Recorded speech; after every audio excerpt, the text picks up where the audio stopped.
Muy buenas familia y bienvenidos al canal. El día de hoy vamos a seguir con la quinta parte de La Emperatriz Divorciada, un manga que está siendo publicado en Webtoon. Los links oficiales te los dejaré en la descripción de este video, así que no olvides de pasar por ahí para apoyar al autor. Por otro lado, si esta es tu primera vez por aquí, permíteme invitarte a ser parte de esta hermosa familia, así que suscríbete y activa la campanita para no perderte de ninguna actualización. Subo reseñas, narro historias, hago recomendaciones y más, aquí en Kawines, donde descubrimos historias.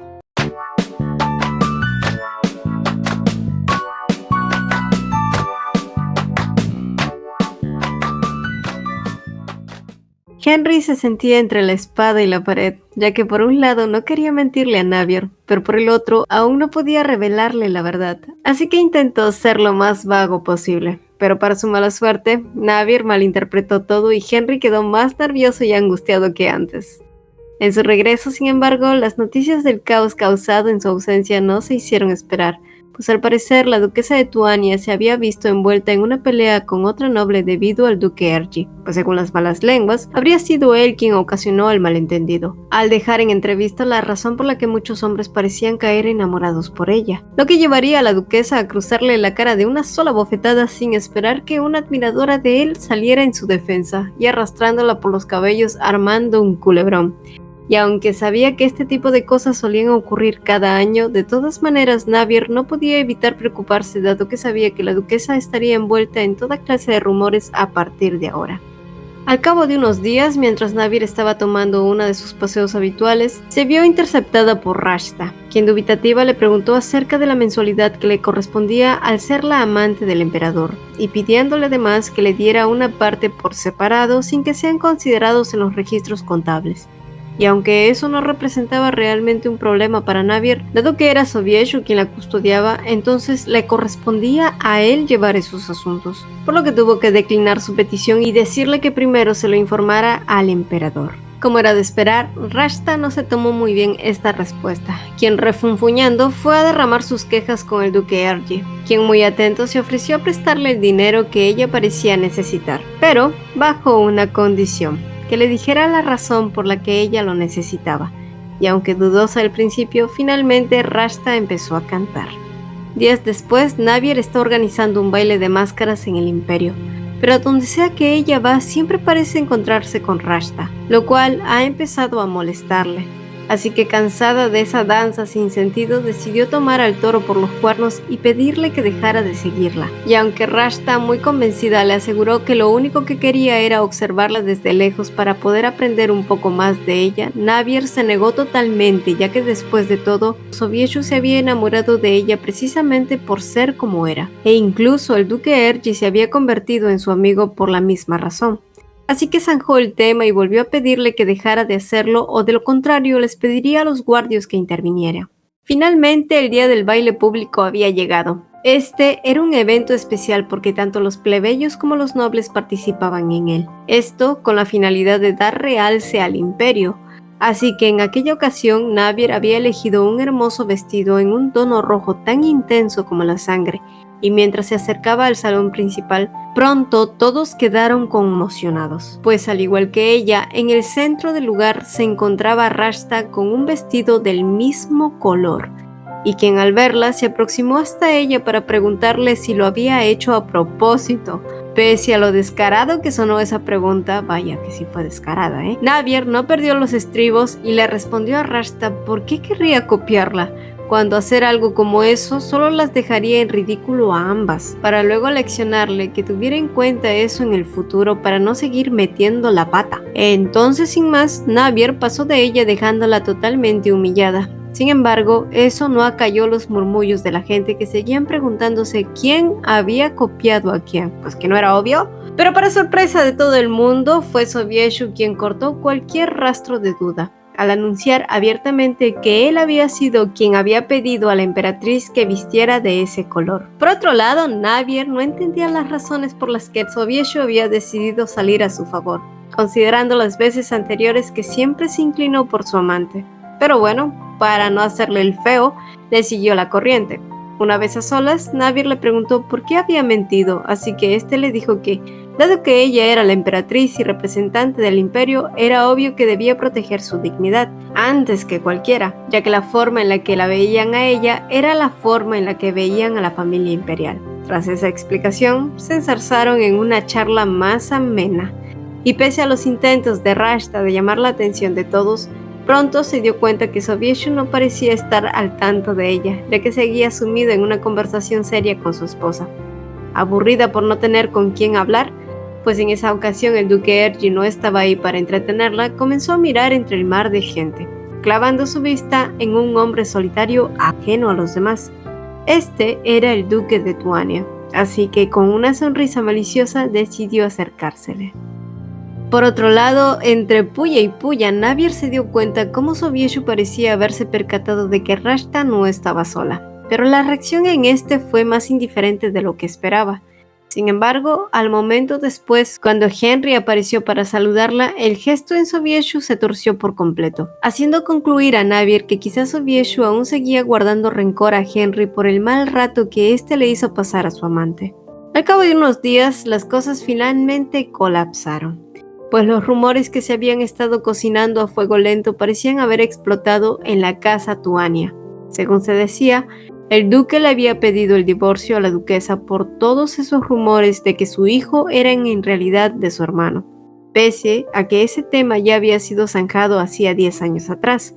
Pero además también sacó a relucir el tema de que la duquesa estuviese envuelta en un lío amoroso con Ergi. Todas esas noticias no hicieron más que preocupar a Navir, quien muy pensativa recordó los sucesos pasados últimamente, y en los que Rashta siempre parecía estar cerca, y de ser ella quien hubiese planeado algo así, no podía dejarla salirse con la suya, ya que eso significaba que Rashta se había hecho con la suficiente influencia para poder manipular a la alta sociedad. Sin embargo, días más tarde, otro giro caótico volvió a circular, pues el vizconde Landre, un joven que había caído enamorado por la duquesa de Tuania, había apuñalado a Rashta con un cuchillo, debido a la rabia que había sentido al sospechar que fue ella quien difundió los rumores acerca de la duquesa. Después de eso, el joven había sido arrestado y Rashta había sido puesta bajo los cuidados de un médico, el mismo que informaría después que Rashta estaba embarazada. Pronto la noticia se extendió por el reino y Henry, tal y como cualquier amigo lo haría, fue a ver a Navir para brindarle un poco de consuelo. Y en medio de su abrazo, ella no pudo evitar sentir el olor de reina mientras Henry se sonrojaba por los pensamientos que cruzaban su mente. Tener a Navir así, de ese modo, era demasiado para él.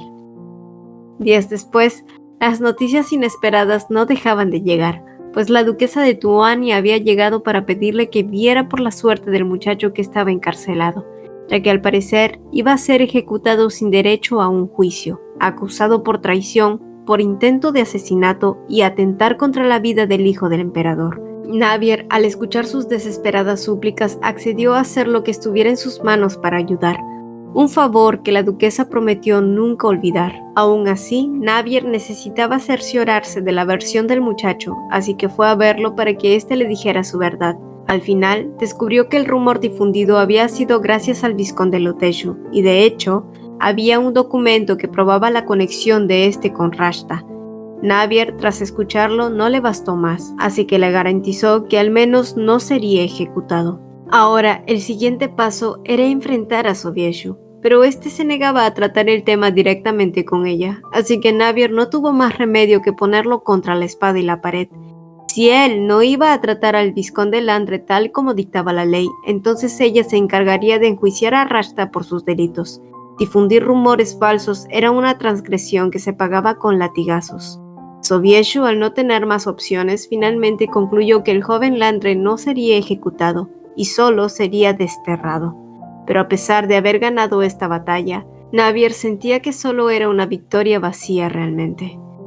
Más tarde, cuando estaba de regreso, Navir se encontró con Reina, que le traía una carta donde Henry le explicaba que su hermano estaba enfermo, lo que lo obligaría a regresar a su país para atender esas diligencias, y aunque ella entendía que era una prioridad, no pudo evitar sentirse triste al saber que Henry se iría. Pero para su sorpresa, este se materializó a su lado poco después, mientras le ofrecía dar un paseo y le extendía un brazo. Brazo que Navier se puso a apreciar muy bien por lo musculoso que se sentía bajo su toque. Esa Navier, eso, pechuga vieja, aprovecha. Sin embargo, conforme iban pasando las horas, tanto ella como él sabía que llegaría el momento de despedirse. Y bajo el agradable escenario del atardecer, Navier le confesó que realmente iba a extrañarlo muchísimo. En otro lugar, Sobieshu estaba un poco estresado por el informe que el vizconde Landre había recolectado con las pruebas que inculpaban a Rashta, y a pesar de la sugerencia de su subordinado en quemarlo todo, al final decidió guardarlo en un lugar seguro. Más tarde, Sobieshu se encontraba mimando a Rashta, que luego rompió en llanto al ver lo atento que éste era con ella, lo que le llevó a compararlo con su antiguo amante que solo la había llenado de falsas promesas. Entonces, en un impulso, Rashta se tiró en sus brazos mientras le confesaba lo mucho que lo amaba, pero dicha felicidad le duró muy poco cuando días después, el duque Ergi le trajo las noticias en las que confirmaba que el bebé que ocultaba Loteshu era realmente de ella. Preocupada entonces, Rashta sabía que iba a necesitar dinero por los chantajes de Loteshu. Sin embargo, Ergi sin ningún problema le ofreció dicho dinero. Como era costumbre, Navier escuchaba atentamente las noticias que traían sus doncellas. Muchas de ellas eran ya muy conocidas, como el hecho de que la duquesa de Tuania se divorciaría y que el vizconde Landre había sido desterrado. Pero lo novedoso de todo fue saber que Loteshu se mudaría muy cerca al palacio, aún después de haber armado un alboroto con respecto a Rashta, lo que la llevó a pensar a Navier que quizás éste estaría chantajeándola.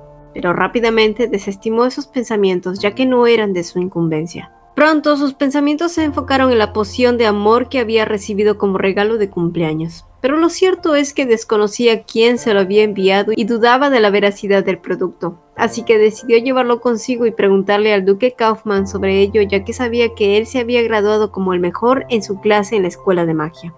Sin embargo, para sorpresa de Navier, después del alboroto y el malentendido creado por el duque, que tras haber bebido la poción para demostrar su efectividad, le reveló al día siguiente que él había sido la persona que le había enviado ese regalo, porque sentía la frustración de ella y no quería verla sufrir a causa de la traición de Sobieshu. Pero ahora, él mismo se encontraba en una situación comprometedora, ya que sentía que sus sentimientos por Navier estaban a flor de piel pese a haber tomado un antídoto.